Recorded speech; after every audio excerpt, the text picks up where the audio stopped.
The fourth pillar is fasting. It's fasting the month of Ramadan. Obviously, a lunar calendar has about 355 days. Each month lasts 29 or 30 days. And you do it according to the crescent moon sighting.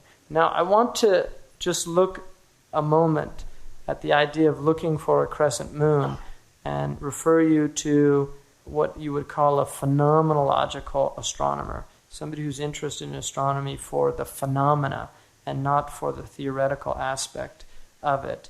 And I would like just to read something. This is a Scottish man. He's not a Muslim. In fact, I know he's not. He's Christian. But he says something very interesting, and it just strikes me that so many Muslims don't seem to see this. But it's always, when I read this, it just articulated exactly how I've always felt about the point of looking at the moon and what that significance has for us. He said, of prime importance is the determination of the start of the holy month of Ramadan, a time of fasting and devotion. But Muslim communities have a habit of starting their celebrations on different days in any one year due to the varying locations and sky conditions for sighting the crescent moon. Places lying westwards of where the crescent moon can first be seen from the earth have a better chance of seeing it. The movement of the sun and moon is westwards, and more time elapses before they arrive at the horizons of these places. For the moon to move out of the sun's light at the start of its monthly journey. Also, some latitudes will have the zodiac standing at a deeper, more visible angle to the horizon than others. That's the belt in which the moon travels. Then there are delays caused by the weather. Under good conditions, it is possible to sight a first crescent less than 24 hours after a new moon. 15 hours is about the least. I mean, there's a record of 13 hours, but it would be very rare. But it is a common sight to see it 30 hours after. To increase the Islamic observer's chances, 2 independent witnesses are required. The Ottomans decreed that first sighting can be made with the naked eye or a telescope. Now listen to this. There are efforts to standardize the Islamic calendar so that Ramadan is started on the same day in various communities. But the relationship of celestial bodies to the earth is a living thing, and every location has its own sky. So why shouldn't religious festivals begin on dates peculiar to particular places? The modern mind, however, wishes to generalize and abstract the situation so the phenomena are bypassed. As with the length of the day, the average is calculated and becomes the accepted truth to accommodate the limits of circular wheels in clocks, yet none of the celestial bodies moves in circles. So what he's saying is, you put all your averages in and you'll get this average and it'll all work out. And you can make your little calendar and it works perfect, but that's not nature. You know, people forget that 24-hour-a-day period, that's not real time. That's our standard time. Real time is 23 hours and 56 minutes. That's what a day is. So the idea of going out and looking at the moon is again connecting you with nature. I mean, I think it's really interesting that before you pray, you use water. And if you don't have water, you use earth. It's like touch the world. Touch these things. Feel them. You know how children, one of the things children do is they love to touch mud and get in there. And they love to do that. Why do they like to do that? Because they're still connected with that. They're still, the world is very real to them. We become so abstracted.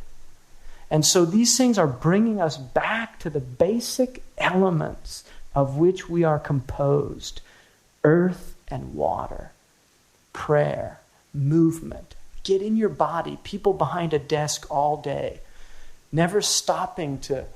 I mean, watch a cat.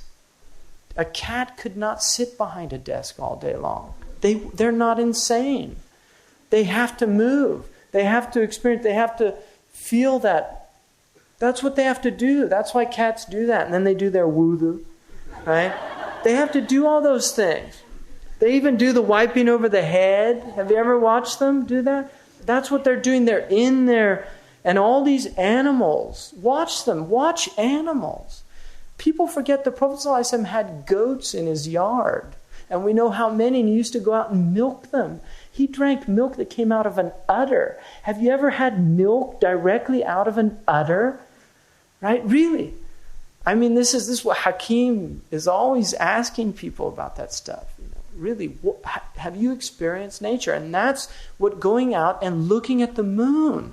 Look at the moon. Have you ever seen a new moon born? It's called wilada. It comes into existence. Literally, just comes into existence. And it's an incredible thing to witness. And when you see it, there's this thing that happens in you. SubhanAllah. That's what happens. And that's why Allah is saying, go out and look at that, because I made that. And that is a sign of my existence. Go out and look at it and say, SubhanAllah. Feel that, because that is reality. That is you as a conscious creature with this gift of consciousness experiencing the Creator's world that He made for your consciousness. He has put it all together so that you could experience it, because nobody else can. We are unique. That's the gift He gave us, and that's what it's about. That's what fasting Ramadan is. Lunar. Why do we have lunar calendars? Here they want cesarean sections. They don't want natural birth. It makes it so easy, because I can have my golfing appointment and then at 11 o'clock I just go and do the operation. But children don't come out at 11 o'clock. They come out whenever they want. They come out when they're ready to come out. They come out when Allah decrees for them to come out. But modern mind wants to fix it all. And that's why if you look at aerial cities of the Islamic world, they look like cells. They literally look like living cells. Look at Fez. Look at pictures of Fez. And look at modern cities with all their perfectly straight streets. You have to go into Muslim cities and it's all corners and curves and everything, because that's the world. That's how the world is. It's not all straight lines. Straight lines are abstractions in the mind. But that's what the modern mind wants to do. It wants to impose its reality on an already existing reality. And that's why it's living in a delusional state. Because reality is not like that.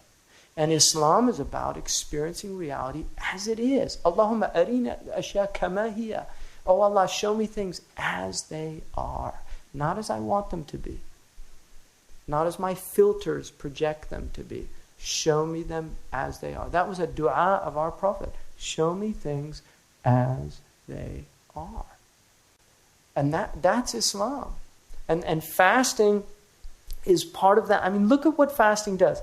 Fasting, Allah says, we decreed fasting for you, لَعَلَّكُمْ تَتَّقُونَ, in order for you to learn how to discipline your souls and make them pure. Now, one of the things about fasting is things that are normally permitted are suddenly prohibited. What does that do to the things that are prohibited? They become extra prohibited.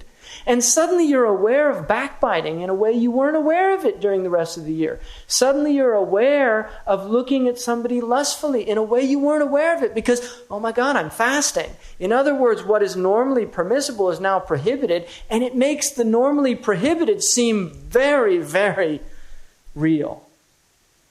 And so it's a discipline of your soul. It's teaching you how to have taqwa. And it's about purification of the body and the soul. Sumu tasihhu. Body is here. It's real. Don't ignore your bodies. The bodies are real. They're real. And Allah made them. And it's a great gift to be in the body. And we should take care of the body. Be good to the body, because the body is good to us. And that's why the Prophet ﷺ said, your bodies have rights over you. And fasting, the beauty of fasting is that non-Muslims look at it as this incredibly difficult thing, and Muslims, it's the best time of the year, because it's the time when they're closest to Allah. That's why. Because they're actually in a state of worship, despite themselves. Just by sitting there, by sleeping, they're worshiping, because they're fasting. And that's why even the sleep of a faster is worship. And that's why you feel good in Ramadan. You might not feel physically good, but you feel spiritually good. So it's this beautiful proof every year. And another thing that he points out that is beautiful is about the justice of God. That if you look on the earth, if you live in England, half the year you're going to be fasting really short period, and the other half really long period. But over a 33-year period, which is the total cycle, it'll work out to the same amount of fasting that those people in the middle part of the world. So everybody ends up fasting about the same amount of time all throughout the world.